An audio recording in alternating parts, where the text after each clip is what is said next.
Ito po ang mga pag-uusapan natin ngayon. Ako'y natatawa dahil ang dami pong balita ngayon pero, ah, puro kababalaghan ng pamilyang Marcos. Mamaya pag-usapan natin 'yan. Puro DDS ang magpapasko sa kulungan. Lintik na gobyerno talaga 'to, oh. Eto, meron tayong, nakuhang intel from a reliable person. Remulla Brothers di umano ang nagpapatakbo na ng Pilipinas. Explain ko sa inyo mamaya. Martin at Recto the Batman, kakasuhan. Pangapat, Lacson, nagtataka. Pag-usapan natin kung saan siya nagtataka, bakit siya nagtataka, at anong kalokohan to. Panglima, BBM, tinatarget ang mga kabataan. Hoy, Franz Castro ang datingan mo. Komunista ang datingan mo, ha, mga ano, ha? Di umano. Kailangan yun. Paanim, ito ang totoong naganap kay Guanzon. Maraming kwento dyan. Pero ito ang totoong naganap. Mamaya papakita natin yung ito, CCTV footage. Video. Yamas. Kinakabayo si Risa. Ayan. Naku, yan ang magiging mga balita natin ngayong araw na ito. Huwag pong kakalimutan. I-like po itong video na ito. And sana doon sa mga hindi pa po subscriber ng channel ni Coach Oli, News PH o Coach Oli. Ayan lang, ha. Sana mag-subscribe kayo. Click nyo lang yung subscribe button dyan. Again, konting lambing lang po. Libre naman po yan. Pampagana po. Okay? Hindi na po natin pagtatagalin. Diretso na po tayo agad-agad sa ating topic dahil kay Coach Oli, bida ang balita. Eto, pag-usapan muna natin yung mga magpapasko di umano sa kulungan. Naglabas na ng arrest warrant ang ICC laban kay Senator Bato de la Rosa ayon kay Attorney Harry Roque. Nanindigan naman ang kampo ng senador na hindi siya pwedeng ipaaresto. Nasa frontline ng balitang yan, si Ian Suyo. Mag-iisang buwan nang hindi nakikita ng publiko si Senator Bato de la Rosa. Kasunod yan ng bali-balitang may arrest warrant ang International Criminal Court laban sa kanya kaugnay ng war on drugs. Sa Facebook post ng kaalyado ni De La Rosa na si Attorney Harry Roque, sinabi niyang inilabas na nga ang arrest warrant laban kay Bato na siyang nanguna sa drug war ng Administrasyong Duterte noon bilang PNP chief. Ay, Harry Roque! Sana naman hindi fake news yan, ha? Baka naman fake news yan. Hindi. Ako'y naniniguro lang kasi meron na daw warrant of arrest. Ang nagsabi nito si Boying, no?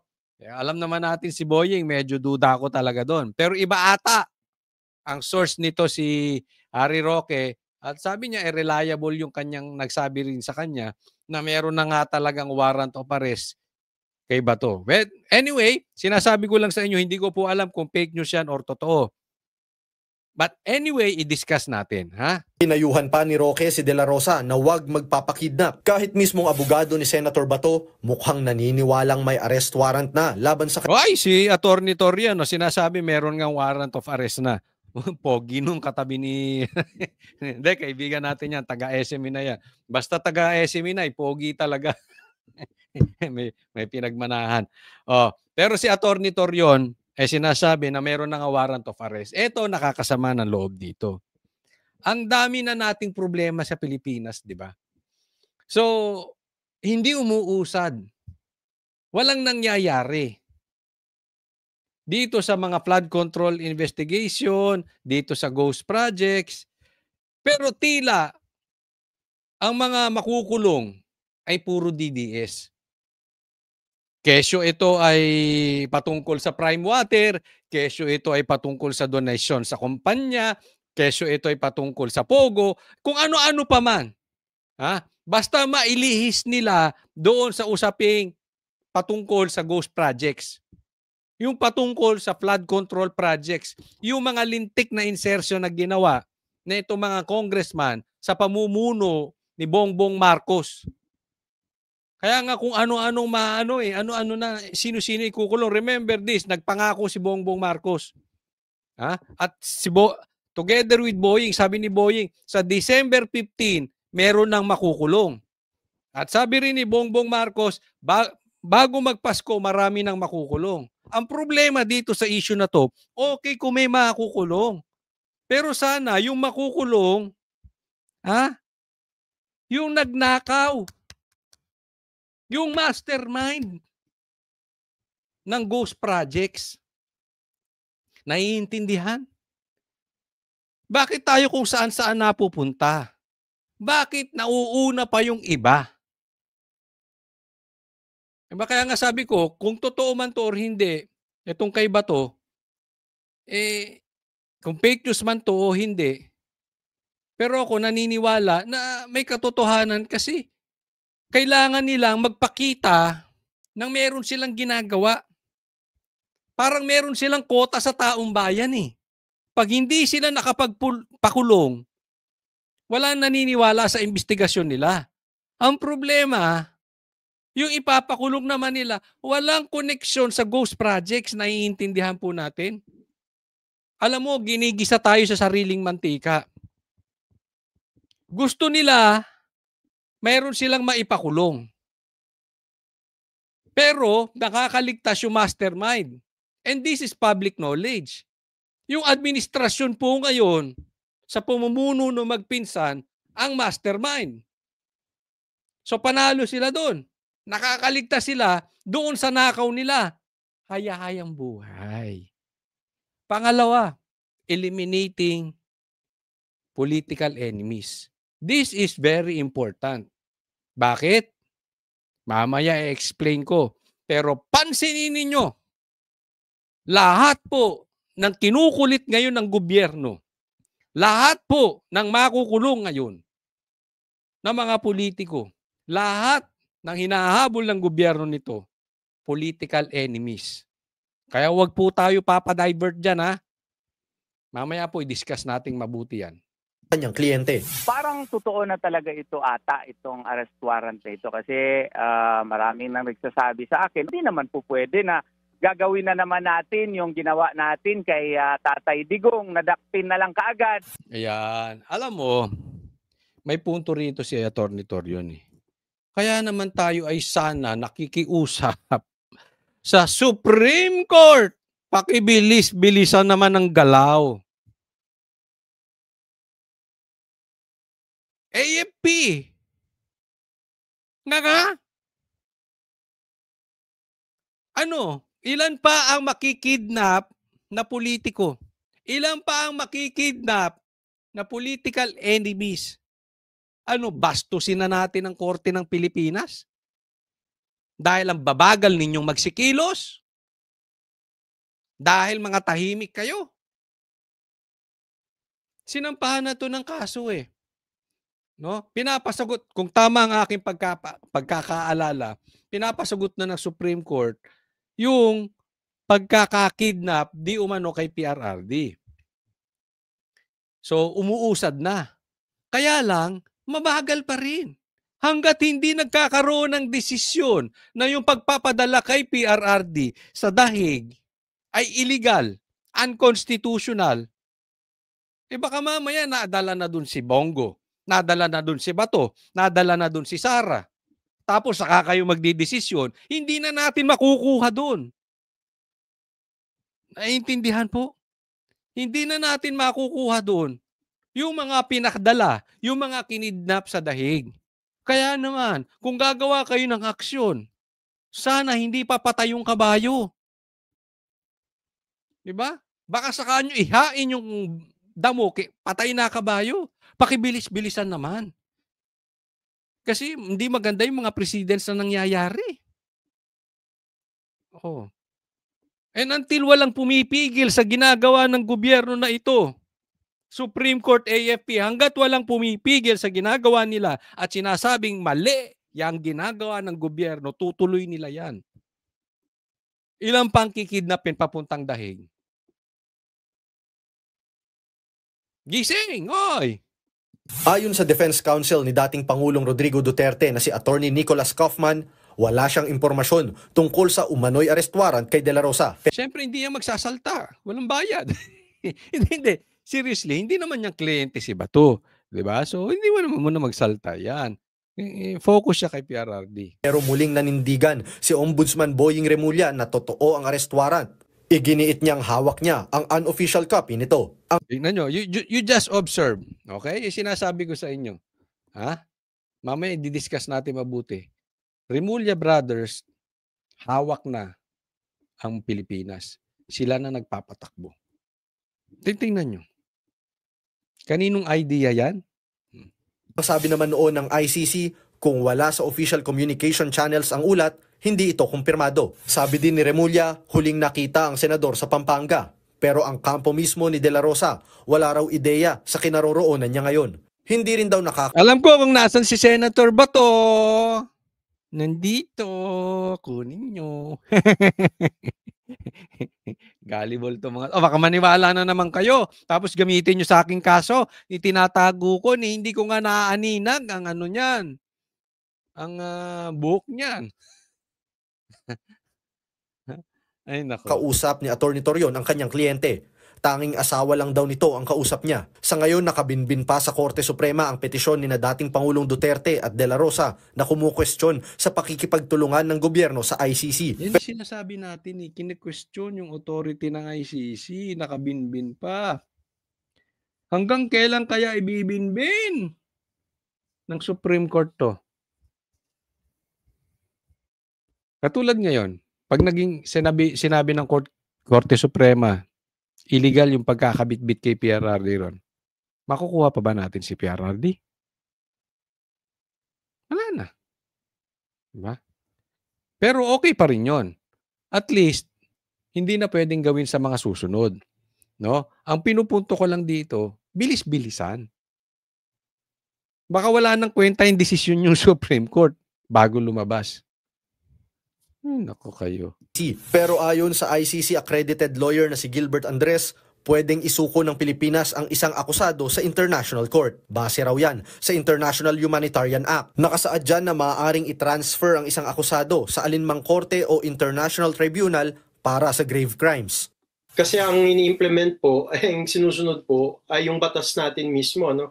Yung Republic Act 9851 or the IHL Act. At ang mahalaga dito, ito po'y pinasa ng Kongreso noong December 2009 kung saan hindi pa po tayo parte ng ICC Rome Statute. Nagbabalita mula Yan ang sinasabi mo. Pero, yes, pwede isuko. Pero dapat padadaan sa korte ng Pilipinas. Hindi yung pwede ka lang basta tangayin ka, pumunta dyan sa bahay mo si Torre, tapos may dalang warrant of arrest ng ICI, dadaling ka na ron. Dapat paharapin. Dapat alam mo yun, may due process. Paharapin sa korte. Yan po yung pinupunto ng mga abogado rito. Hindi ka pwedeng dalhin doon basta-basta. Dapat pwede mo munang i-defend yung sarili mo sa harap ng korte. Oh. Ngayon, kung na-desisyonan, dapat dalhin, di dalhin. Pero ang hindi ko maintindihan dito, meron tayong hustisya. Meron nga tayong ombudsman eh. Gago ba kayo? Meron nga tayong korte gumagana. So are you telling us, hindi gumagana ang hustisya sa Pilipinas? Tanggalin nyo na Supreme Court. Tanggalin nyo na rin ombudsman. Anong purpose ng mga yan? Dalhin na lang natin sa international court, yung sinasabi nyo, international court, di ba? Yan ang hindi tayo magkakasundo eh. Kasi kayo, you just want to eliminate political enemies. Kahit na masagasaan na yung ating soberanya. Obvious naman eh. O ito, next topic po tayo, pag-usapan natin, nakatugtong ito.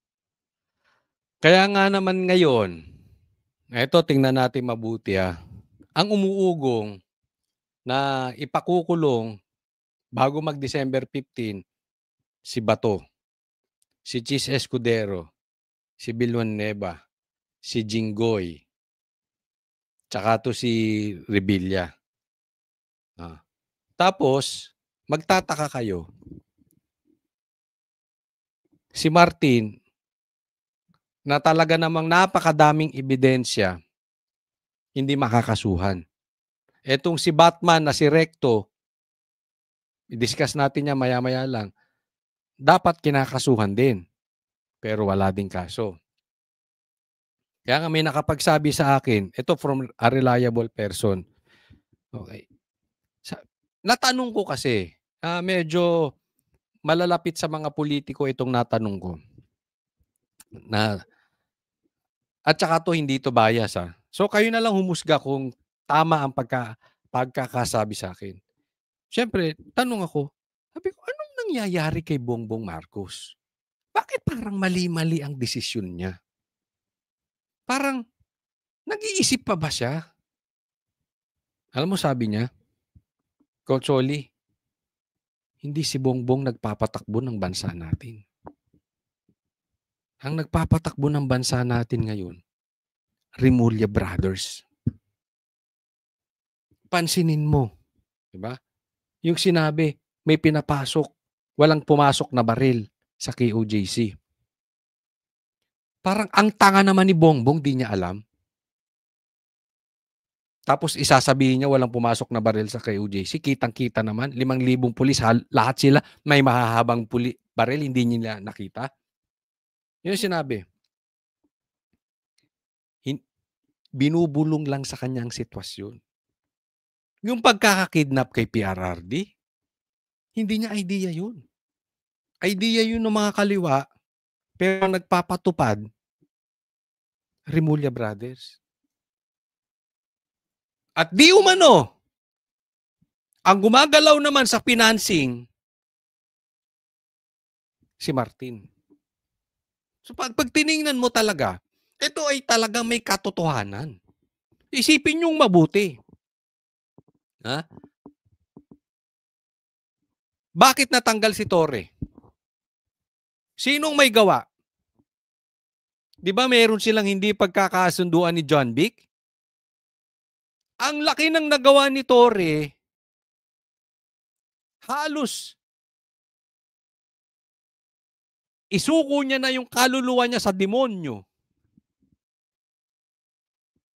Ginawa siyang PNP chief, saglit lang. Bakit? Iringan sila ni John Vic. Hindi nila matatanggi yun.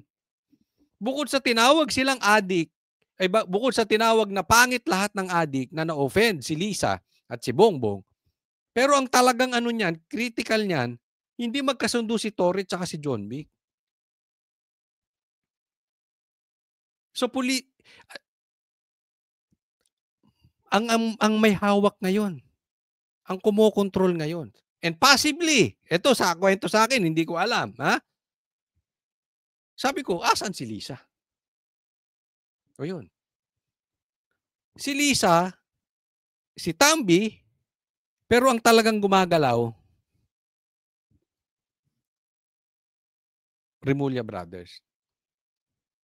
Kaya nga naman ito, basahin natin. Sabi, Ombudsman eyes malversation plunder cases versus Bong Revilla. Kayo ba'y naniniwala pa dito? Kasi meron nang naging problema dati si Bong Revilla, di ba? Nagka-problema na. Tama o tamang-tama? Kung totoo man yun or hindi natin alam. Pero for discussion purposes, kahit totoo yun, uulitin pa ba niya ngayon? Malabo eh. Pero pansinin nyo nga, ito'y malinaw pa sa sikat ng araw. Ang mga ginigipit ngayon. Tingnan mo mga senador, bakit? Duterte Black. Bakit? Pag kinasuhan ng impeachment si Sara, di ba nablangko ng Senado? Nung nablangko ng Senado, nahinto ang impeachment. Pero kung wala na to si Bato, wala si Chis, wala si Jinggoy, wala na rin si Villanueva, makakalusot yung impeachment. In short, political rival. Eliminating yung kalaban. Tatandaan nyo to. This is public knowledge. Ang dami na pong nagsasabi nito. Si Bongbong Marcos walang planong bumaba sa 2028. Kung bumaba man yan, napilitan, ang ilalagay niyan, yung kakampi niya para hindi siya makakasuhan. Pero ang unang gagawin niyan is to eliminate ng kalaban para hindi makasuhan. At hindi siya bababa. Abangan ninyo itong sinasabi ko. Trinay na nila to once. Diba? Nagkaroon ng People's Initiative. Gagawin nila ulit to ngayon. Ngayon, yung tungkol dito kay Bong Revilla, ito ay political rival sa Cavite ng Rimulya. Kaya dinidiin. And at the same time, may go signal sa ibabaw. Alam nyo kung bakit? 3 anak nito. 3 anak. Congressman. Hindi pumirma sa impeachment ni BP Sara. So easy target siya. In short, namarkahan tong si Bong Revilla na DDS. Maglalabas kami, ha? Tingnan ninyo. Ng mga patterns ng kakasuhan kung sino-sino. Lahat po yun connected sa Duterte. Wala namang connection to sa ghost projects. Oh. Walang connection sa ghost projects yan. Yung mga kinakaso kila Cheese, walang connection. Easy target kasi to si Bong. Gaya ng sinabi ko, kasi nga dating may kaso. But all the more, hindi niya nagagawin kasi kung totoo man yun or hindi, ayaw na niya ng gulo. Iiwas na siya. Kaya malabo itong sinasabi nitong mga Rimulya brothers. At the same time, easy target din to dahil artista. Kaya nga sabi ko, tinarget si Cheese tsaka ito eh. Bakit? Si Cheese kasi sikat din yung asawa, si Hart. Ito naman, sikat din na artista. Pag tiningnan po natin ang nangyayari,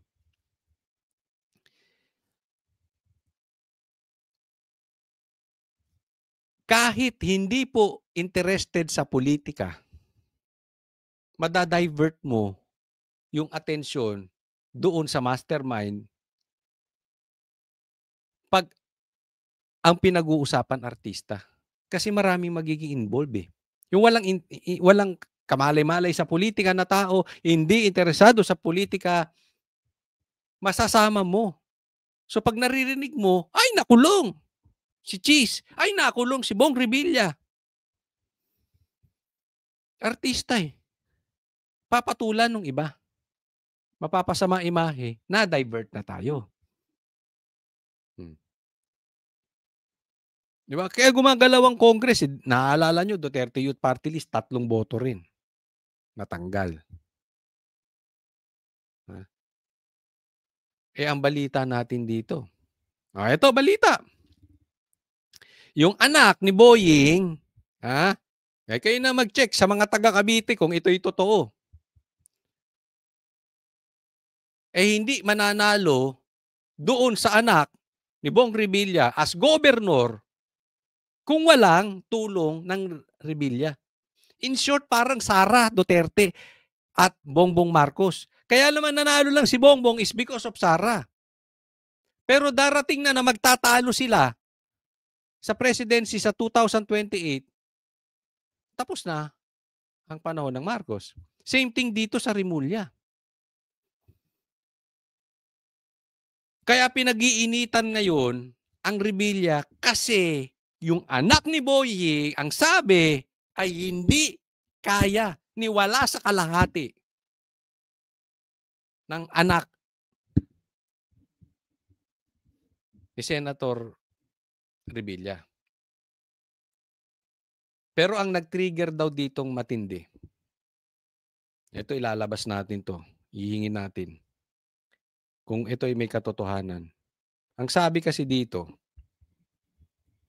na-trigger daw tong Rimulya na ikinagalit din, di umano, ng nasa ibabaw dahil si Bong Revilla at si BP Sara ay nagkita sa ibang bansa. So, alam nila, di umano, na magkaibigan si Sara at saka si Bong Revilla. In short, kaya target din to si Bong Revilla bukod sa artista na markahang DDS. Sa gobyerno ngayon, pag markado kang DDS, ididiin ka.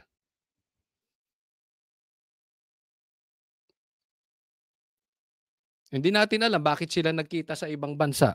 Okay? Meron daw nakapicture, na videohan, etc. na ikinagalit nung babae sa Malacanang.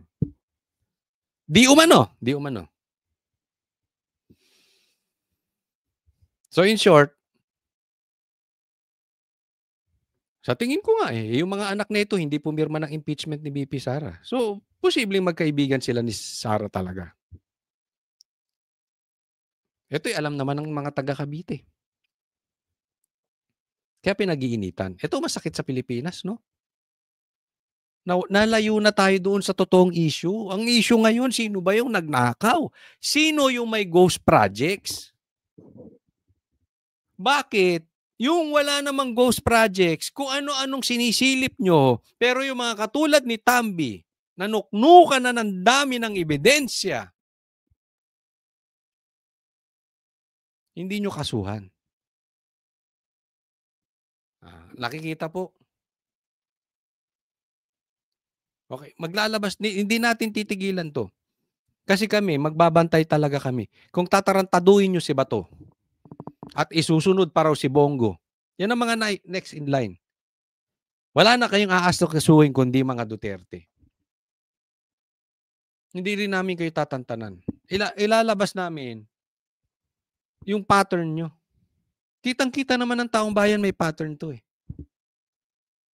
Galit sila din kay Cheese dahil hinarang yung 4th tweet di umano. Yeah? Kaya kung yung mga lalabas dyan, puro DDS yan. Ha? Wala namang problema kung gusto nyo ipakulong si Bato, si Cheese, si Bong Revilla, etc. kung sino-sino. Okay lang yan. Padaanin nyo sa due process. But for the meantime, focus muna tayo dun sa mastermind. Bakit inuuna nyo yung mga kalaban nyo? Focus muna tayo doon sa ghost projects. Sino-sino yan? Mga animal kayo, nataguri ang pork barrel, si Tambi tsaka si Sandro. Walang kaso. Bobo ba kayo? Wala kayong makitang ebidensya? Kung sino-sino sinisilip nyo, klase kayong abogado. Niloloko na itong mga taon to. Ba't papayag ba tayo? Ito hindi pagtatanggol kay Bong Revilla, ha? Inuulit ko, hindi rin namin pinagtatanggol si Cheese. Hindi rin namin pinagtatanggol si Villanueva. Kahit yung bilyar. 'Di ba? Pero nakikita kasi natin ganun eh. Kung gusto nyo parusahan yung bilyar, okay lang. Pero ba't kailangan yun? Kasi kailangan nila matanggal yung 2 bilyar eh. Boto yun sa impeachment. Nakikita nyo po yung point, kaya nanggagalaiti ako dito. Hindi sa pinagtatanggol namin yung mga yan. In the proper time, kung gusto nyo silang imbestigahan, okay lang. Ipakulong nyo muna yung mastermind ng ghost projects. Then punta kayo sa kanila. Ayos ba tayo doon?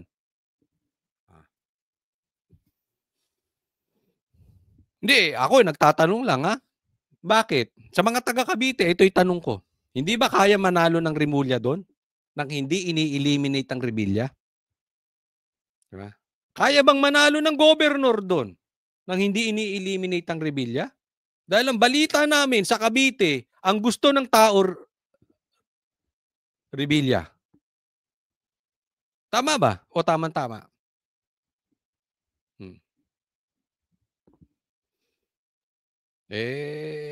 Wag na nga natin puntahan yung droga. Baka mamaya lumayo tayo. Pero doon pa lang eh. Baka mamaya masili pa natin kung sino nagdodroga dyan. Yeah? Next topic po tayo. Ito, pag-usapan natin to si Batman. Batman Recto. Ito ba kaya niyong panagutin? Pag-usapan natin. Dapat papanagutin si Executive Secretary Ralph Recto, dating Finance Secretary na nasa likod ng paglilipat ng excess funds sa National Treasury mula sa government-owned and controlled corporations, kabilang na ang Philippine Health Insurance Corporation o PhilHealth. Ayon ito kay Kamanggagawa Party List Representative Elisan Fernando. Kasunod ito ng deklarasyon ng Korte Suprema na unconstitutional o labag sa saligang batas ang utos na paglilipat ng 89.9 billion pesos na halaga ng excess funds. Tamo dyan, maliwanag Illegal, unconstitutional, kriminal. Magnanakaw, bawal. Ano pang gusto nyong salita? Pang-aabuso, pangungupit. Yung paglipat ni Recto. Kasi yung paglipat itself, bawal. Yung para sa PhilHealth, para sa PhilHealth. Diba? Ganun lang kasimple yun. Parang siyota lang yan. Kunwari. Ang para kay Banatbay, para kay Banatbay. Hindi mo pwedeng ilipat kay Boss Dada. At yung para kay Boss Dadang siyota, hindi pwedeng kay Banatbay. Yun ang punto. Hindi porket payag sila. Kunwari lang kunwari. Diba? O kunwari sa Malacanang may payag dyan. Palitan ng siyota. Ew. Naku, nai-imagine ko. O kunwari lang. Hindi po pwede yun. Bawal yun. Bawal yun sa mata ng Diyos kahit payag pa kayo dyan sa Malacanang magpalitan ng siyota pag kayo ay nasa alapaap. Example. Kadiri. 'Di ba? Bawal 'yun. Hindi po dito issue if it's too big or if it's too small. You know what I'm saying? Those who know, alam nyo na. If you know, you know. Okay? So hindi issue dito if it's too big. Bawal 'yun. Parang ganito, bawal ilipat. Ang nakipagpalitan dito si Recto. Kaya nyo bang kasuhan? Ang kinupitan nyo rito, animal kayo? PhilHealth. Ito'y kalusugan ng mga mahihirap. 89 billion. Tama ba 89 billion? 89 million. 89 billion nata ito. Ganyan kayo kalupit. Tapos sinong gusto nyo silipin? Si Chis Escudero. Yung prime water ng bilyar. Ako po'y nakatira sa may prime water. May problema talaga kami sa prime water. Okay? Kaya hindi ko pinagtatanggol yung bilyar. Pero animal kayo. Ang laki ng problema natin ngayon. Pinoproblema nyo yung prime water. Pinoproblema nyo yung dolomite. Diba? Ngayon, siniinan nyo naman si Bong Revilla. Mga gago ba kayo? Tapos yung nagpapahirap sa atin, nakatulad nitong si Recto, liligtas ninyo? Hindi nyo kayang kasuhan dahil kakampi nyo? Dahil nagbibigay sa inyo ng magandang tax? Sindikato kayo, animal, kung ganyan kayo ng ganyan. Ng PhilHealth sa National Treasury. Dapat kasuhan itong si Ralph Recto at yung mga kasama niya na arkitekto ng paglipat ng pondo ng mga GOCCs papunta sa national government. Malinaw na sinasabi ng Korte Suprema, illegal yan at hindi po pwede yan. Gate pa nito, kasunod ng kautusan ng Korte Suprema, labag sa batas ang... Kaya nga ako, alam mo, ito yung sinasabi daw kaya daw hindi nila makasuhan si Tambaluslos, ito si Martin, kasi wala silang ebidensya. Dahil ebidensya lang nila ay hindi katanggap-tanggap sa korte dahil ito ay hindi sinumpa ang salaysay ni Saldico at yung hindi maayos na notaryo di umano nitong si Gutesa. Gago ba kayo?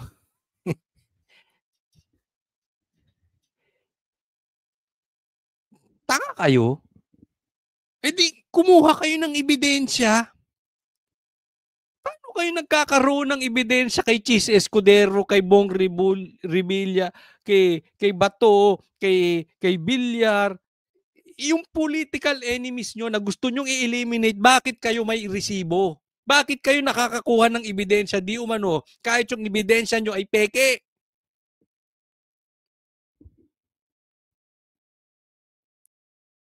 Ito si Vince Dizon, ano ba kayo?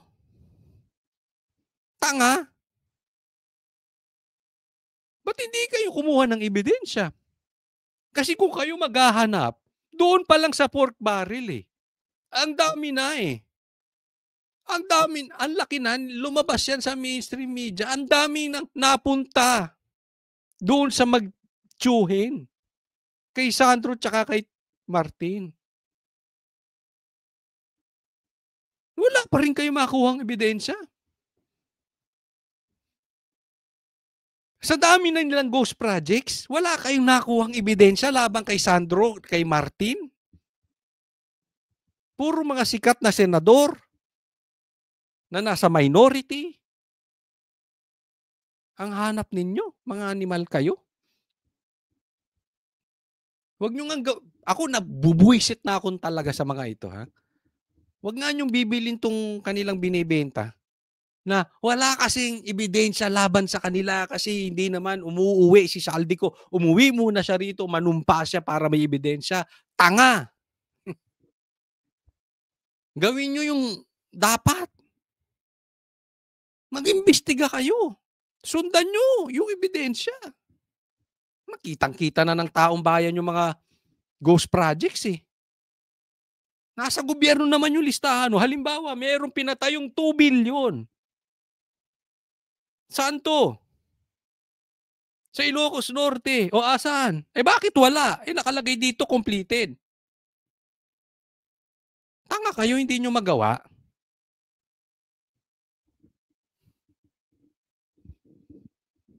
Puro kayo, Saldi, umuwi ka muna. Saldi ko, umuwi ka na, Saldi ko. Ikaw, ba't di nyo kayang pauwiin si Saldi ko? Ako nga, sa tingin ko, pagka hindi lumabas ng hanggang Pasko, si Saldi ko, nagka-areglo na kayo. Hindi nyo pa uuwiin si Saldi ko, pero hindi na siya maglalabas ng video. Kita nyo, tumahimik si Saldi ko? Ikaw, Saldi ko, titirahin din kita, animal ka. Pag di ka... Ba't di nyo mapauwi si Saldi ko?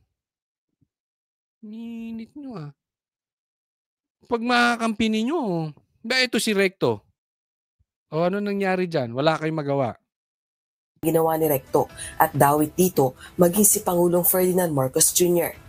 Malinaw na illegal ang ginawa ni Executive Secretary Ralph Recto sa basbas na rin ni Pangulong Bongbong Marcos. O ano ka ngayon, Ralph Recto? Tigas kasi ng mukha mo eh. Pinagpipilitan mo pa na kunin yung pondo ng PhilHealth na galing sa mga kinakaltas, sa sahod ng mga manggagawa, kontribusyon ng mga ordinaryong Pilipino. Ayon na Yun ang sinasabi ko eh. Hindi ko kilala kung sino yung nagsasalitang congressman. But that is not the issue. May punto siya eh. Hindi ko alam, baka mamaya pinklawan yan or what, or mamaya DDS yan, makasabihin bias na naman tayo. Hindi po yun ang issue. The issue is, illegal yung ginawa, kasabwat si Bongbong, sabi ng Supreme Court. Nganga ka na lang dyan, ombudsman? Nganga ka na lang? Bobo kayo, bobo?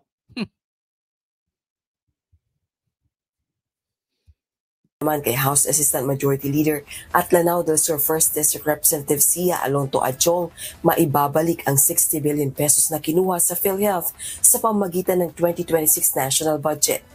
Anya, sinunod ng Kamara kung anong nakasaad sa batas at direktiba ni PBBM. Ibabalik ang 60 billion pesos na pondo sa pamamagitan ng national budget. Narinig na namin yan, mga animal kayo. Yan 60 billion project, sabi niya, ibabalik niya. Nagkaroon na ng desisyon ng korte, hindi pa rin na ibabalik. Tagal na sinasabi ni Bongbong yan ah. Katulad nung sinabi niyang 20 pesos na bigas. Katulad nung sinabi niyang hindi papasok ang EDCA rito. Katulad ng sinabi niyang hindi makakapasok ang ICC. Puro pangako, wala naman nangyayari. Hanggang ngayon, pangako pa rin. To the rescue ka pa, Adjong. Baka mamaya nasa listahan ka rin. Baka mamaya meron ka rin insertion.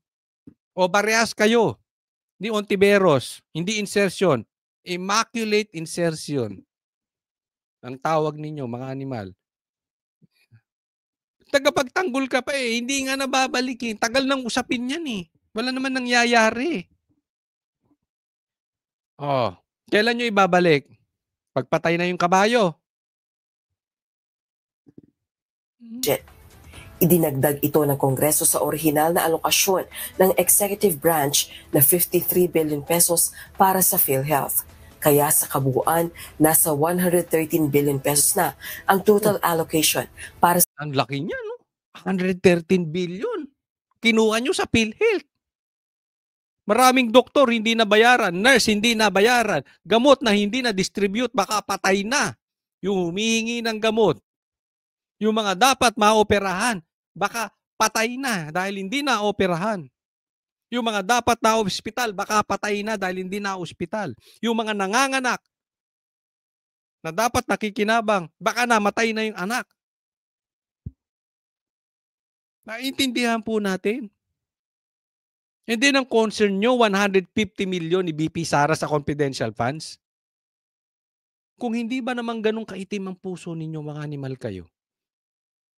Ang concern ninyo yung mga senador, yung contribution sa ganito, yung prime water sa ganito, yung dolomite sa ganito.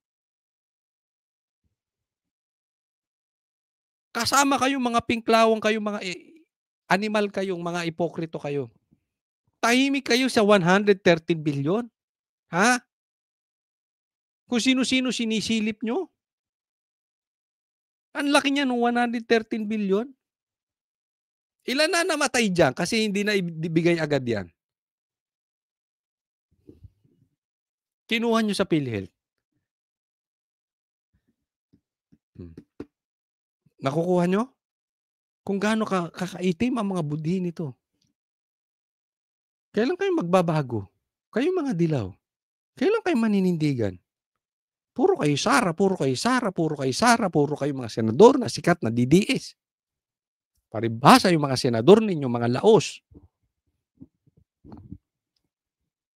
Uunahin nyo pa si Bato. Uunahin nyo pa si Bong Revilla, si Cheese. Bilyar. Animal kayo. Kahit di nyo ikulong yung mga yung kakain tayo. Pero kung hindi nyo ikukulong tong mga nagpapahirap sa bansa natin, magugutom ang mga Pilipino. Sinasabi ko sa inyo kasi may connection yan eh. Di ba? Ano mang connection ni Bato? Maghihirap ba tayo kung nakalaya si Bato? Gago kayo. Ilan na mamamatay pag hindi maibalik to 113? O baka ilan na nga ang namatay? At ilan pa gusto nyong mamatay bago nyo ibalik yung 113 billion? Sige nga. Ilagay nyo sa comment section. Ilan pa kaya antayin nilang patay? Na hindi mapa-hospital? Sa state health insurer sa susunod na taon. Rosa Licos. Next po tayo. Ito pag-usapan natin itong hari ng pink. Ito sa tingin ko ang hari ng pink. Ito ngayon ng kanilang leader. Biglang nawalan ng gana. Ganyan ang tingin ni Senador Panfilo Lacson sa ikinikilos ng Malacanang kaugnay sa mga hakbang para mapalakas ang Independent Commission for Infrastructure o ICI na nag-iimbestiga sa mga anomalya sa mga flood control project. Ipinagtataka raw yan ni Lacson lalo't nagagawa naman daw ng ICI ang layunin nito na makakuha ng impormasyon para sa paghahain ng kaso laban sa mga nasa likod ng pangungurakot sa pondo ng bayan. Hindi ba kayo nagtataka kung bakit si Lacson ay laging nagtataka? Hindi ba? Oh. Kung si Attorney Claire laging nalulungkot, sasabihin niya, "Nakakalungkot po, nakakalungkot, nakakalungkot." Eto naman, laging nagtataka. Sabi niya, nagagawa naman ng ICI yung kanilang, mandato. Oo. Dahil may solid cases against those responsible in the plunder of public funds. Ako yung nagtataka talaga dito kay Lacson. Nabilib siya sa ICI. So, ako talaga ito si Pinky. Ito talaga ang talagang leader ng Pink. Hindi po ito Maka-Marcos. Ito ay Maka-Pink, itong si Pinky. Dahil talagang kinain niya na ang tae ni Marcos. Di ba, para ma-justify lang na ituloy natin yung ICI kasi nakakatulong sa investigasyon. Ito si Pinky, diretsahin na po natin. Pansinin ninyo, obserbahan ninyo, and sabihin ninyo kung mali ang ating obserbasyon. Kung mali ang aking obserbasyon. Ang mandato nito, ilayo sa mastermind. Hindi kaya nitong imbestigahan si Tambi tsaka si Bongbong Marcos. Pustahan pa tayo. Hindi, wag magsugal, mahal. Masama yung masama. Ano ko lang yun, nasalita. Ganun po ako kasigurado. Ang taong ito, diversyon ang hanap. Kaya yan nasa dito sa, wag na nga nating tawaging blue ribbon chairman to. Wag nyo nang tawaging blue ribbon. Tawagin nyo ng pink ribbon. Oo. Kasi ito ay hindi sa pangunguna ng Senado. Ito ay sa pangunguna ni Pinky Lacson. Ano ang investigasyong nangyayari dyan sa pink ribbon? Ilayo kay Sandro, kay Tambi, at kay Marcos ang usapin. Kaya nga bilib siya sa ICI. Bakit? Yung ICI, ang proteksyon ni Tambi, ni Sandra, ito si Charis, at saka si Bongbong. So kaya ang ganyan ang issue nitong mama na ito. Di ba, Pink? Sounds familiar? Di ba ganyan ang ginagawa ng Pink ngayon? Ilayo doon, tapos i-divert sa Duterte? Pink na Pink. So bagay talaga kanya yung pangalan. Pinky Lacson.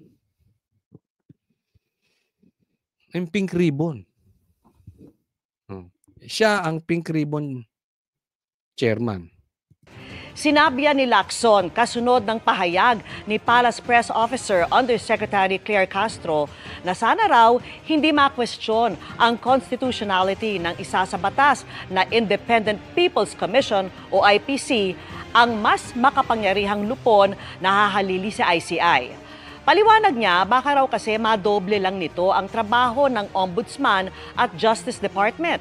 Pero pagtitiyak naman ni Castro, hindi huhupa ang nais ng Pangulo na mapanagot ang mga umabuso sa pondo ng bayan. Suportado raw ng Pangulo na mapalakas ang ICI. Meron naman silang planong gawing aalisin ng ICI. Nakikita nyo na, lumalabas sa media kay Boying, dun sa iba pa, na binabanggit na matatapos na ang ICI. So, pinaplano na nila yung graceful exit. Nakikita na natin tatapusin ng ICI. Pero may ipapalit na naman. Anak ng teteng. Papalitan lang yung pangalan, ganun pa rin. It's the same magnanakaw. It's like just papalitan mo lang yung pangalan na Sandro, gagawin mo lang Martin. Same. Walang iimbestigahan yan. Maiimbestigahan ba niyan yung mga mastermind? Sinong iimbestigahan yan? Duterte. Puro Duterte lang kayang imbestigahan ng mga yan. So, pag lumabas na naman itong pinaplano nilang ipapalit sa ICI, huwag tayong papayag. Meron ng ombudsman, meron ng blue ribbon. Imbestigahan doon. Ha? Bakit ka ba asan na yung investigasyon ng Blue Ribbon? Ba't ang layo-layo na natin? Saan na tayo napupunta? Tapos sino? Mga bubwit. Kung meron mang malalaki, mga senador, wala namang koneksyon doon sa ghost projects. Next po. Ito, naalala nyo, nanggulo o nag-hysterical nagsisisigaw to si Atty. Guanzon sa Rockwell Mall. Okay? So, ito yung video na ano ba ang totoong nangyari doon. Okay? Pakinggan natin dahil marami pang video na lalabas. Okay? Sabi nga, may mga CCTV footage yan. So, may mga bidyong lalabas. Pero, meron man or wala, pakinggan natin to kasi dito pa lang makikita natin kung sino ba talaga ang may kasalanan. This is very important kasi ito ay supposedly pink versus pink. Alam naman natin si Guanzon ay pink. Okay? Yan ang sinasabi ng marami, pink. Pero siya ay ihahanay na sa Duterte dahil sinisilip niya yung mali ni Bongbong. Ganyan po kasi ang pink. Ang pink kasi, pag sinabi mo na yung totoo sa baho ni Bongbong, kahit naman inamin na ni Amy na adik yung kapatid niya, ididikit ka na, branded ka na as Duterte. Kahit ito ay kasamahan nila. Kahit ito ay pink. So, halimbawa, kasamahan nila si Amy, kapatid, si Tito Soto, si Ping, biglang nagsalita na, oo nga, kasabwat si Bongbong Marcos sa Ghost Projects. Tatawagin na yung DDS. So, kahit na ito ay makabongbong talaga, o ito ay pink, tinataguri ang pink DDS. So, connect natin dito sa video na ito dahil may importanteng sasabihin. Gusto ko lang magsalita tungkol doon sa nangyari kay Attorney Rowena Guanzon kanina sa morgue. Kausap ko mismo si Attorney Guanzon bago nangyari yon. Dumaan si Attorney Guanzon sa harapan ng store ko mismo. Din pagdaan niya, siyempre regular customer namin siya. Nag-hi, hello. Hi, ma'am. Yan. So, ito siya. May tindahan siya. May store siya dyan sa Rockwell ata ito, sa power plant. Dito sa Rockwell. Okay? Kasi nga, umubo siya. Pinagsabihan siya nitong Chinese or hindi natin alam kung Pilipino pero Chinese looking na mama. Sinabihan siya, umuwi ka ng bahay. Kasi may ubo ka. Yun yung naging issue. Kaya nagalit doon sa mga hindi nakakaalam, nagalit ito si Atty. Guanzon. Attorney, hi attorney. Nag-hi din siya, hello, ganun. Tapos yung mag-asawa, namili din sa kabilang store na katabi ko. Siguro yung layo, 1.5 to 2 meters yung layo. Ito yung lalaki. Ito yung asawa ng babae. Magkatapat sila. Mga 2 meters, mga ano yun, mga 2 dipa. Okay, so magkalayo. Magkaibang tindahan sila nagpunta. Nakatalikod siya kay Atty. Guanzon. So magkatalikod ha. Importante yan, makikita natin kung bakit. Guanzon habang kausap ko nandito, malayo, ganito. Ngayon, pagkatapos namin maghihilo ni attorney, umalis na siya. Pero bago siya umalis, napaubo siya. Pero ang ubo, may bit-bit siya, nahirapan siya. May bit-bit ka siya. Ngayon, nung umubo siya, hindi malakas ang ubo niya, gaya ng sinabi nila, malakas daw. Hindi. Yung normal na napapaubo ang tao, maubo siya, pero nakaganon siya pag ubo niya. Nandaan natin sabi nga ni Robin Padilla, may edad na ito si Guanzon. Okay, senior na ito. Sabi ni Robin Padilla, so siguro napaubo. Tinakpan naman daw yung bibig. Yan, tinakpan niya, bibig niya, tinakpan niya. Ngayon, habang umuubo siya, mahina, hindi malakas, normal. Itong lalaki nakatalikod, si Atty. Guanzon, habang umubo, palayo sa kanila. Pagkatapos maghihilo namin ganyan. Ngayon, itong lalaki, sinundan siya, kinalabit siya sa likod. Hey, excuse me. Pinapik siya sa likod. Pinapik. Excuse me, sabi ni attorney, yes? Yes, hello. Sabi, masaya pa si Ate Guanson na Siguro, masaya pa, tinapik siya eh. So, tinapik siya nitong lalaking Chinese-looking man. Masaya pa siya. Baka akala kasi may magpapapicture eh. Yan minsan ito, na-experience din natin. Hindi ko sinasabing tayo sikat. Kaya lang minsan, may mga lalapit sa mall, hindi sa syempre accommodating ka. Kaya minsan nakakatakot din dahil hindi mo alam kung anong plano. Ito, ibang klase. Ganyan din. So, akala niya nakangiti, ngumiti-ngiti pa siya, siguro baka nakilala siya, magpapapicture o gano'n, etc. reply sa kanya, yes, hello. Sabi, ang sagot ng lalaki, ito ang nakapag-trigger sa galit ni attorney. Sinabihan agad si attorney na you are not supposed to be here. Nagulat si attorney Guanson. Why?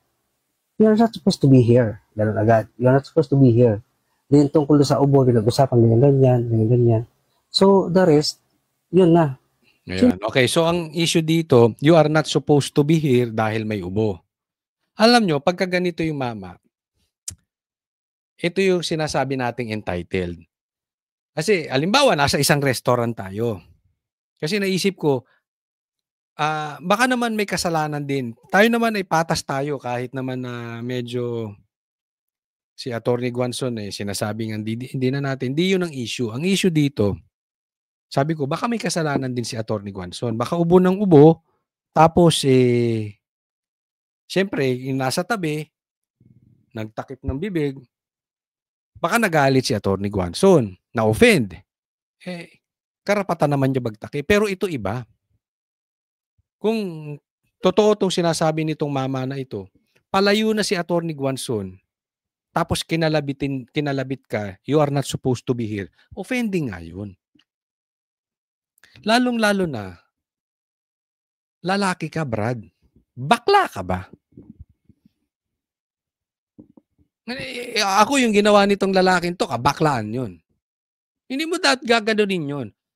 This is not an issue whether si Attorney Guanson ay senior, attorney, mababang tao, mayaman, mahirap. Kitang-kita mo dun sa mama, entitled na bakla. Ba't mo gaganunin? Kasi palayo na napaubo, napalayo na, katapakin mo. Kung ayaw mo magkasakit, doon ka sa bahay mo, huwag kang pupunta ng mall. Iba kasi yung sitwasyon, unang pumasok, akala ko, kumakain sa restaurant, ubo ng ubo, syempre, nasa katabing table ka. Kasi kung ako yun, katabi kong table, ubo ng ubo, talaga magtatakip ako ng Kaya lang, baka ma-offend. Pero parsikreto ko lang tatakpan yung bibig ko. Baka mahawa ako Pero yung lalaki ka, susundan mo yung babae, you're not supposed to be here. Kung totoo nga, bading ka, Brad. Bading ka, Brad. Dapat ka talagang kasuhan. Lalo na kung Chinese ka. Mali yung ginawa. Kaya nga yung sinasabi nila, tinitira to ng pink, kasi sinabi ni Guanson na you're not even wearing Rolex and Gucci. Siguro sa galit na lang ni parang pinapakita niya, minamata mo ko. Feeling mo nasa Rockwell ka, mayaman ka, then you're telling me you are not supposed to be here.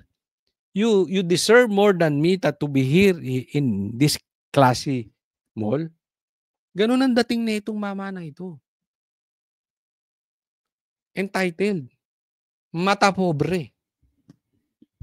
Mata pobreng bading. Sumabog na yung galit ni attorney. Kilala mo ba ako? Yung ganyan. Regarding ko hindi ko sino hindi. Kahit sino naman sabihan ng gano'n. Ng isang hindi kilala. Kasi sabihan kang, you are not supposed to be here. Kahit sino magagalit, naintindihan ko si attorney. Kaya huwag kayong basta-basta manghusga. Hindi maganda. Lalo na kung totoo nga yung sinasabi nito, magkatalikod, umubo. Ang sensitive mo naman, Brad. Ang linis mo namang tao. Diba? Sabihin, baka naman Coach Oli may sakit siya. Di wag siyang pumunta sa mall. Kung siya yung may sakit, ayaw mong mahawa. You protect yourself. You don't tell others what to do. Because if you go to a public store, hindi mo na alam ano mangyayari. Hindi mag-face mask ka. Palakasin mo yung katawan mo. Kung hindi malakas, stay at home. Paaraw ka. Mag-exercise ka. Bakit yung responsibilidad dadali mo sa iba? Naku nga, mali. Yung ginawa ng lalaki, ako mismo, 3 kami sa harapan. Pero sa harapan ko mismo nangyari. Sinabihan si Atty. Guanzon ng ganon. Huwag kayong humusga kaagad. Kasi di nyo alam ang totoo. Kaya nga, alam, mall to. And this is a high-end mall. Siguro, dapat to may CCTV to. Kung ito i-request ni Guanzon, i-request mo para ito madiin. Kasi po, kaya po natin dinidiscuss to na wala namang, sabi ko, Coach Oli, di ba hindi ka nakikialam sa chismis, hindi ko connected sa politics. Okay. Kasi kinonekta na po nila ito sa politics. Pinersonal na nga. Sabi, kaya ganyan yan kasi DDS yan. Kasalanan na naman. So yung pagwawala ni Atty. Guanzon, kasalanan na naman ni PRRD, anak kayo ng teteng. Pati yung ubo ni Atty. Guanzon, sisisi nyo kay PRRD. Gago kayo. Kaya ako naiinis. Lahat na lang Duterte. Baka kayo nag-aaway ng asawa nyo, nag-aaway kayo ng syota nyo, pinipindeho ka ng asawa mo, kasalanan ni PRRD, animal kayo. Lahat na lang Duterte. Magpakalalaki naman kayo. Be responsible. Kung anong nangyayari sa buhay nyo, hindi lahat na nangyayari. Kung po pwede lahat ng pangit na nangyayari sa buhay ko, isisi ko sa Duterte. Nasarap ng buhay nyo, animal. Lahat na lang Duterte. Lahat ng maling lahat ng gagawin ko isisi ko kay Duterte. Ito, tingnan po natin next. Okay, ito, pakinggan po natin. Ito, boses to ni Guanzon. Parang kamukha pa ni Bongbong Marcos yung nag-i-interview. Boses po ito ni Guanzon, okay? Pakinggan nyo mabuti, siguro mag-headset kayo para marinig nyo maayos. Dahil binanatan niya na dito si Lamas. Ito kasi si Lamas talaga. Isa pa tong parang bakla eh. Pitik ng pitik. Pati babae na wala namang koneksyon sa politika. Pero dahil kasamahan nilang Pink, hindi nila mahawakan sa liig. Kasamahan nila, Pink yan eh. Kasamahan nila, hindi nila mahawakan sa liig. Pitik si Guanzon. Itong si Lamas. Ito, babanatan niya ngayon si Lamas. Kasi pinagkontestahan ako ng mga akbayan. Yan, yung akbayan. Mga komunista. According to Guanzon. Si Guanzon mismo sinabi mga komunista kayo. Oy, mga akbayan, tumigil nga kayo dyan Ito naman si Lamas. Post pa siya na, bumaba self-esteem ko, wala akong Rolex at wala akong Gucci. Ayun, may nag-post daw si Llamas. Wala akong Rolex, wala akong Gucci, bumaba self-esteem ko. Oy, Llamas, marami ka namang baril. Nako, nahulihan ka na ba ng baril? Illegal possession of firearms. With a capital P. Anong issue mo sa baril? Bakit mababa ang self-esteem? Di ba tanghuli ka ng illegal possession ng firearms? Ako, marami ka palang kaso. Kulong yan dapat. Hindi biro ang illegal possession of firearms. Kulong yan.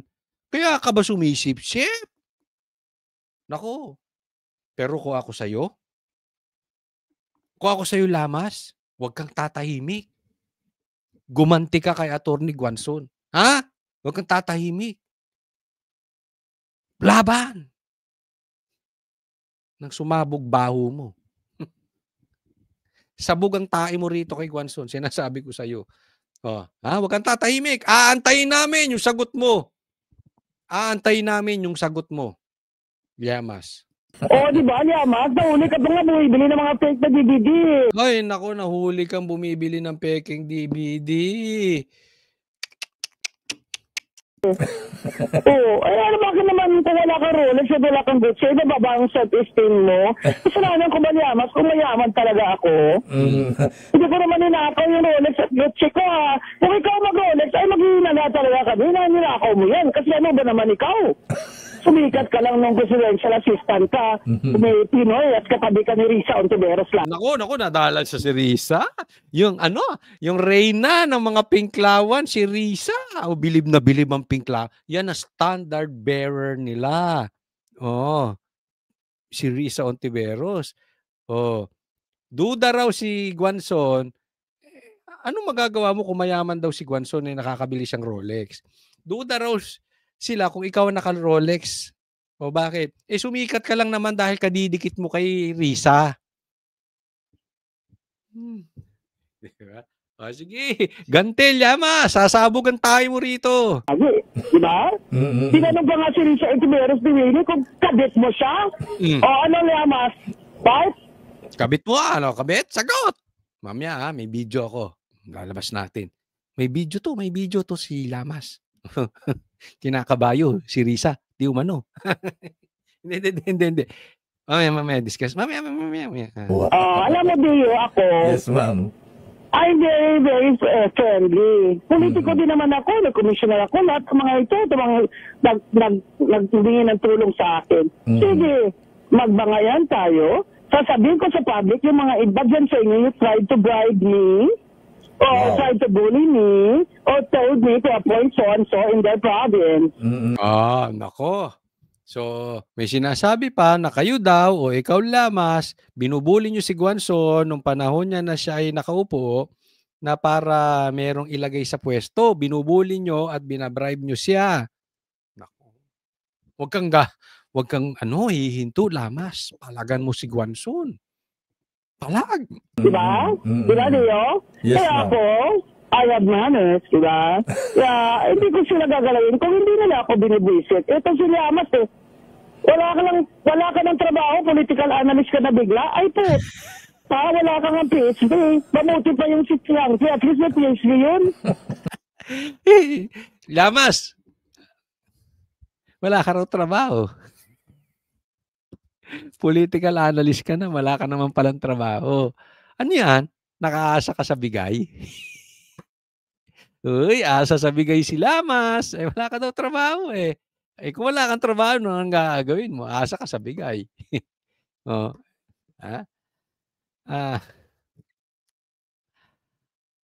Political analyst. Ito masasabi ko kay Lamas. Si Lamas ay propagandist. Pagpakinggan nyo po siya, walang sense. Ang political analyst kasi ganito. Tinitingnan mo yung sitwasyon ng politika. Dapat ikaw, as much as possible, nasa gitna ka.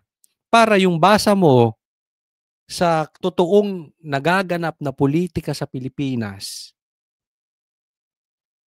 sakto. Yung totoo, yung talagang kaganapan. Diba? Nababasa mo siya ng maayos. Kasi hindi ka bias. Hindi ka po pwedeng political analyst na lahat ng sasabihin mo is yung gusto mong mangyari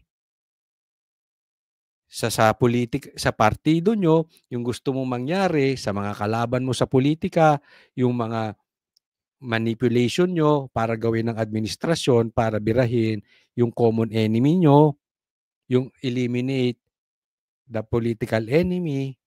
Hindi po ganun. Pag ganun po ang sitwasyon, that nagpapalabas ka lang ng negatibo para sa kalaban, hindi mo binabasa yung totoong sitwasyon, hindi ka political analyst. Propagandist ka. Kaya nga yung sabi ko, nabanggit ko to sa SMNI, mas okay pa nga si Richard Herdarian eh. Kahit na hindi ako believe sa kanya. Pero at least pag binasa niya yung sitwasyon, sabi niya, lamang talagang si Sara pa rin. Ito si Llamas, ibang dating. Malapit na daw katapusan ni Sara. Yung mga ganun, parang pag tiningnan mo, sa sinasabi ni Llamas na 10, 11 hindi mangyayari. Dapat kung political analyst ka, marami doon sa sinabi mo mangyayari. Hindi mo lang sinisiraan yung kalaban mo. Diba? Kaya ito si Llamas, pag pinakinggan mo, wala kang matututunan. Yung gusto mo makita, yung talagang temperature, yung kalagayan ng politika, wala kang matututunan dito. Pag pinakinggan mo siya, maano mo lang is magalit sa Duterte or masabi mo sinungaling si Llamas. It's either of the two. Ano ba yung political analyst mo? Tayo na yung mga walang trabaho eh. Oh. Ang ganda nung sinabi.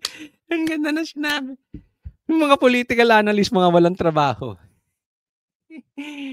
Sasabihin nila, ay pati ikaw, Kotsole, hindi ka ba political analyst?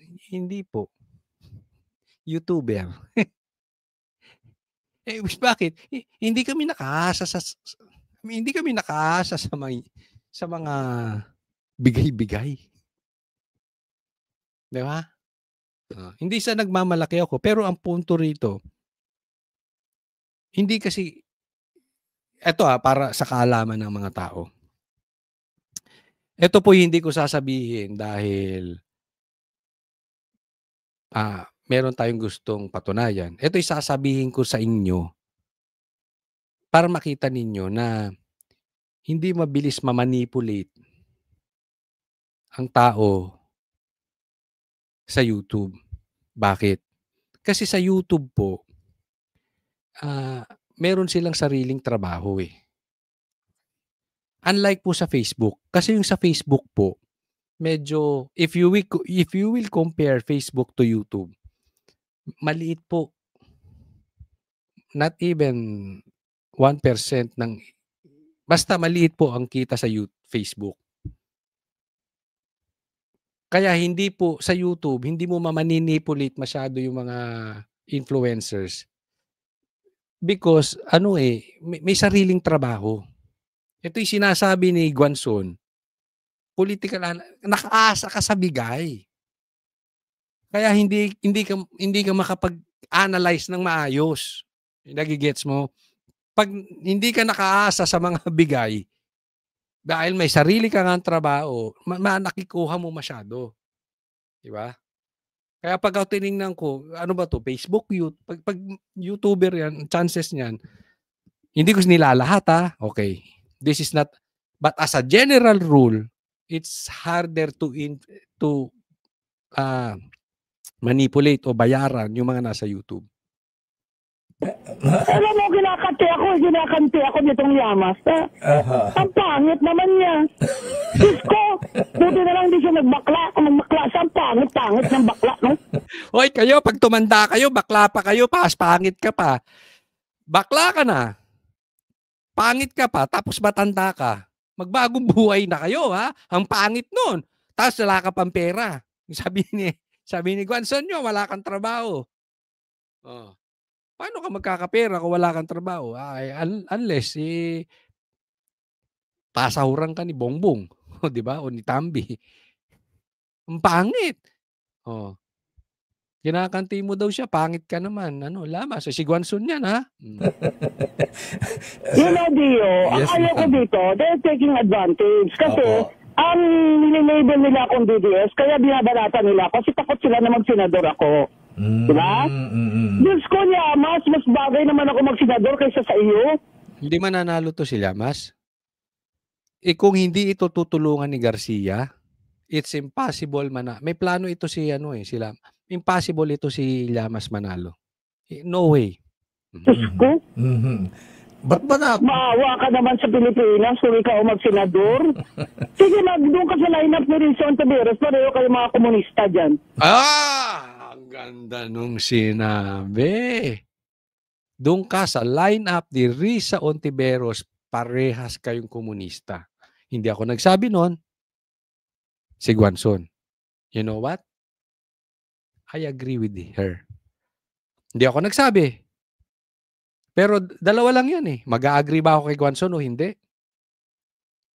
I think agree ako kay Guanzon. Kayo, agree kayo? Komunista si Llamas at saka si Risa? Sige, lagay nyo dyan. Lagay nyo sa comment section. Hindi komunista si Risa.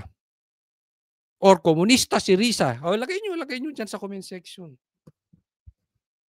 Kayo sumisira sa Pilipinas. Kasalanan ko ba kung pinanganak ako na hindi ako mahirap? Kaya hindi ako nagkomunista? Oh. Problema. Ayun pala ang problema. Kaya nagkukomunista itong mga ito. Pinanganak na mahirap. So gusto pantay-pantay. Tapos guguluhin ng Pilipinas. Sa inyo, gusto nyo komunista, sosyalista? Ay, pwede ba hindi ako bagay dyan? Sosyalista ako? Ay, komunista, sosyalista. Sosyalista. Walang pilitan. Kung ayaw maging komunista, walang pilitan. Pero sa totoo lang, ako, yan po ang sinusugpo ni BP Sara, komunista. Yan din ang sinusugpo ni Pastor Kibuloy. Yan din ang sinusugpo ni PRRD. Kaya binabanatan itong mga ito, pati confidential funds, kasi nga, yung confidential funds ginagamit para ma-eliminate itong mga magugulong komunista at saka itong mga rebelde, mga CPP, NPA. Commissioner, ayan, ba't ba napunta tayo kay Llamas?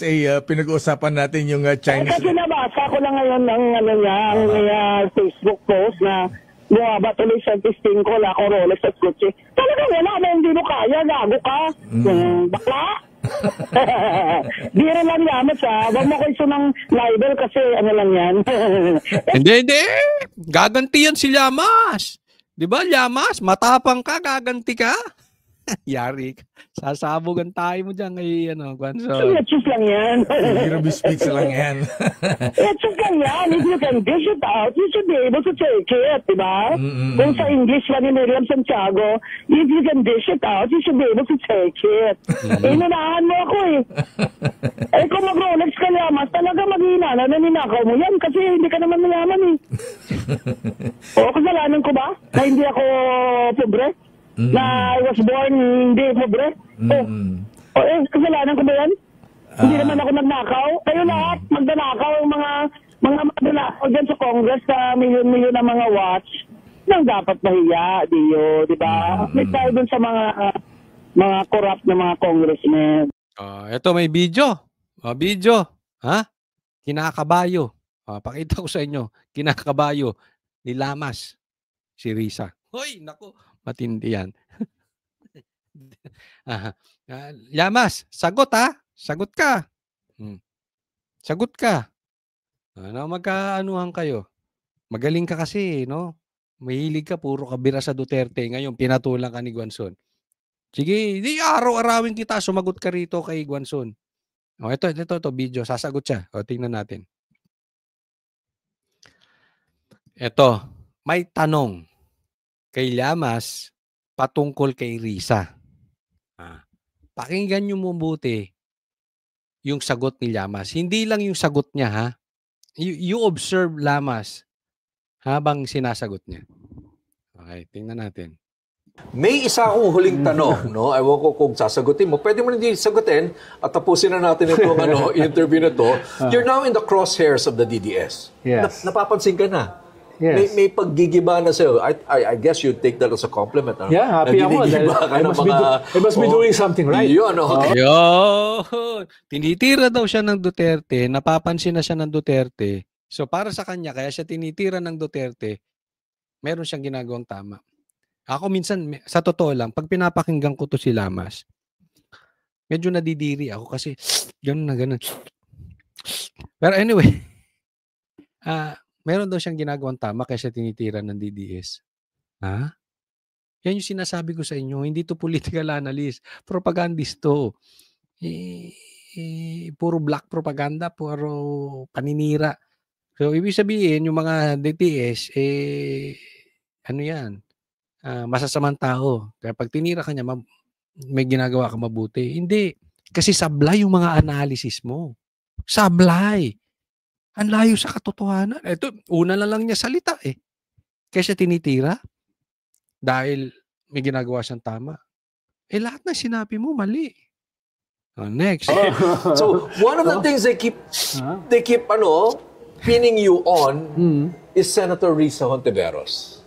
Yes. Dahil matagal na ngayon magkasama. Aktivista pa siya sa Coalition for Peace. Komunista pa siya. Ay. Nasabi ni Gwanso, komunista pa siya siguro. Sa kanya, ang term niya, aktivista. Siguro, ang ibig sabihin niya doon is immaculate communist. Parang insertion ni Risa. Immaculate insertion. Tapos, nung binuo yung Akbayan, nung binuo yung BISIG, alam mo yung BISIG, di ba? Yung grupo namin. May ganun ng matagal na relasyon.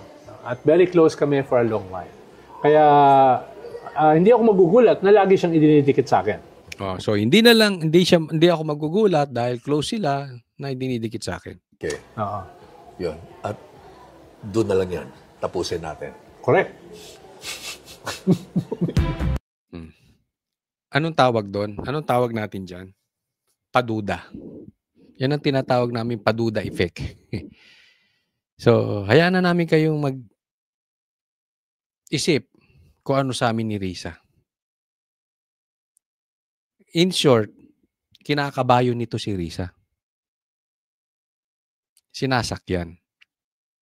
Niraray doon, hindi ko alam kung natutuwa siya na nililink sa kanya si Risa. But definitely, hindi, pwede na maitanggi. Halimbawa, kunwari ako taga-SMNI si Ma'am Hana. Halimbawa si Ma'am Tina, yung mga taga-SMNI. Close kayo kasi lagi kayo magkasama dahil taga-SMNI yan mga host yan. Di ba? Pwede ko naman sabi, yes, posible, mga kaibigan nating mabuti yan. Pero itatanggi ko, hindi po totoo yun. Parang ganun, di ba? Ang dali namang itanggi. If you don't want to use the popularity of the person. Diba? Simpleng ganun sino pa ba yung na pwede namang itanggi. Tingnan mo to, hindi niya tinanggi. Talagang kakabayuhin ito. Sasakyan talaga nito. Si Risa. Siguro, baka boost of isipin mo nga naman, kahit ganyan si Risa, ang itsura ni Risa, pero pag kinumpare mo naman kay Llamas, lamang naman talaga si Risa. Totoo naman yun. So, siguro baka boost of confidence niya na nalilink din siya kay Risa. Isipin mo, ganyan ang itsura mo, nalilink ka kay Risa, na senador, na ikaw naman walang trabaho, na political analyst, puro sablay pa yung mga analyst mo. Pag-analyze mo sa sitwasyon. So, hindi Diba? Pero kikitang-kita mo dyan, propagandist na propaganda. Kasi pati yung issue hindi niya sinagot Close kami. Yes, close kami. Pero hindi niya sinagot. Binitin niya. So, baka natutuwa siya or gusto niya lumaki yung sitwasyon. Gusto niya sakyan talaga para sumikat din siya. Di ba? Oportunista. Gawain komunista talaga. Bakit? Oportunista Diba? Basta kayang sakyan. Bagay kung wala kang trabaho para magkatrabaho ka nga naman. Di ba? Okay, kasi hindi naman po pwedeng lagi kang nakaasa sa bigay. According to Gwanson yan So yan. Yari dito si Risa. Kung ako si Risa, didistansya ako dito. Kasi it will not help my political career. Pero to si Llamas, it will help his political career na ma-link kay Risa. User talaga. Next po tayo. Ito po may interview si Bongbong Marcos. Tingnan nyo mabuti. As someone who aspires to enter public service someday, what is the one thing that you want me to know that you should have known prior to entering public service? Ayan, pagka public service daw, at gusto ko mag-public service at ako'y baguhan, anong gusto mong malaman ko? Una, bago ako mag-enter sa public service. O ano? I think you're well guided so long as you enter politics for the right reason. And there's only one right reason, to serve. There's no other correct reason. It's a thankless job. So kung i-enter ka ng public service, anong dapat mong malaman? Is to serve. Bongbong Marcos, sunog na nga utak mo, pambira. Ang tanong sa'yo, kailangan mo mag-enter ng public service, inulit mo lang. Public service nga eh. E di ano? Anong dapat kong malaman? E di to serve. Gago rin talaga to si Bongbong. Uy, bawas-bawasan mo yung katitira kung ano man yung tinitira mong sinasabi ng kapatid mo. Dahil pag pinakinggan ka talaga, sunog utak mo, wala ka ng kwentang pakinggan. That's for sure. And a sleepless But it's worth it. You know, it's worth it. You know, when you see something change for the good, that you made it happen. Ikaw may, that change. Pag papansin nyo, pag nabubulol siya, pag ganun siya. Ganyan yung reaction niya nung sinabi na magpa-hair follicle test ka. Why should I? Ulitin na, yung ganun. Why should I? Yan. Ganyan din ang reaction niya nung tinanong siya sa hair follicle test. That changes your world. There's nothing better. There's nothing better. Plastic, there's nothing better to serve. Pambihira eh. Kayong nagpahirap sa Pilipinas. Ito, hindi ko alam itong mga ito, kung sino itong mga ito, pero it looks kabataan sila eh. Diba? Hindi ko sila kilala kung ito isa sa kasi the ID pa eh, naka-ID nakikita nyo.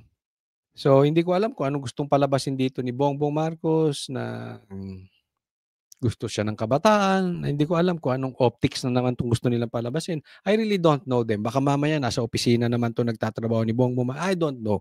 Pero sa akin lang, alam naman natin na merong lehitimong survey na lumabas that Sara is leading sa kabataan.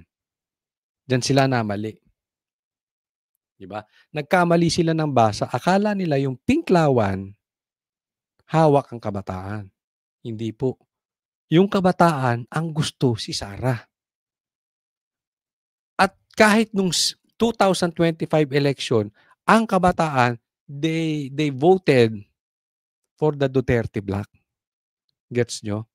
So, sa mga susunod na araw, they will try to tap yung mga undecided pa na mga kabataan. Baka akala nila dahil kabataan, masisira or madali pa nilang baguhin ang pag-iisip. Lalong-lalo na kung makikita si Bongbong Marcos, mapapansin nyo yan. You try to observe. Babaguhin nila yung optics. Lagi silang lalapit sa bata, sa mga kabataan, in preparation para kuhanin ang boto na kabataan kay Sara. Kaya lang, alam nyo, mahirap din lokohin ng kabataan. Bakit? Kasi they are the first hit. Halimbawa, ikay kabataan. Fresh graduate ka ng college. Tapos wala kang makuhang trabaho. Dahil sa kalukuhan ng pagnanakaw ng gobyerno ni Bongbong Marcos, you will really hate Bongbong Marcos. Or kahit ikay kabataan, hindi ka graduate ng college at wala kang makuhang trabaho, you will hate Marcos. Kaya sapul na sapul ang kabataan eh. The people starting their career, ayaw kay Bongbong. Bakit? Apektado sila eh. Hindi katulad nung ibang medyo may edad na mas forgivable pa na maging panatis ko sila kay Bongbong Marcos kasi they establish na yung trabaho or at the same time, they just want to be fanatics of Bongbong Marcos. Ano na eh, nasa retirement plan na sila. Alam mo yung ganun. Pero yung mga nagtatrabaho, sila po, yung workforce natin, the executives and the blue collar and the white collar, hit yan. Sapul talaga yan. Yun ang ayaw kay Bongbong Marcos. Yan ang tinatry nilang i-correct. Then to help somebody outside of yourself, outside your family, your community, your country. Yes. May nagawa ka, nagbago yung buhay ng tao. Can you imagine, binago mo yung buhay ng tao? Llamas na llamas, no? Iba yung sinasabi, iba yung nangyayari. Ganyan po mag-analyze si Llamas. Ang layo. Iba yung nabago mo yung buhay. Anong nabago sa buhay? Ako nga sinasabi ko, kung ang Marcos ay hindi pinanganak sa Pilipinas, mayaman ang Pilipinas. What a privilege to be able to do that. Ayan po. Ang kalokohan nito. Okay po, maraming salamat sa mga nanood. Sana po ay masubaybayan ninyo ang mga nilalabas kong video. Sana po yung mapanood ninyo. Simula't simula hanggang sa matapos. And hopefully may naitutulong po ako at may natututunan po kayo. Maraming salamat. Lalo na yung mga suki natin na patuloy na sumusubaybay. Pero yung mga suki natin, wag pong kakalimutan na baka naman hindi pa kayo nakasubscribe. I-check nyo lang. May subscribe button dyan. Libre po yan. Pakiclick nyo lang. Sana po tuwing may labas tayo ay patuloy kayong susuporta. Maraming salamat po at ilalabas po natin lagi-lagi yung katotohanan. Doon lang po tayo sa katotohanan. Maraming salamat po. Coach Oli po. God bless everyone.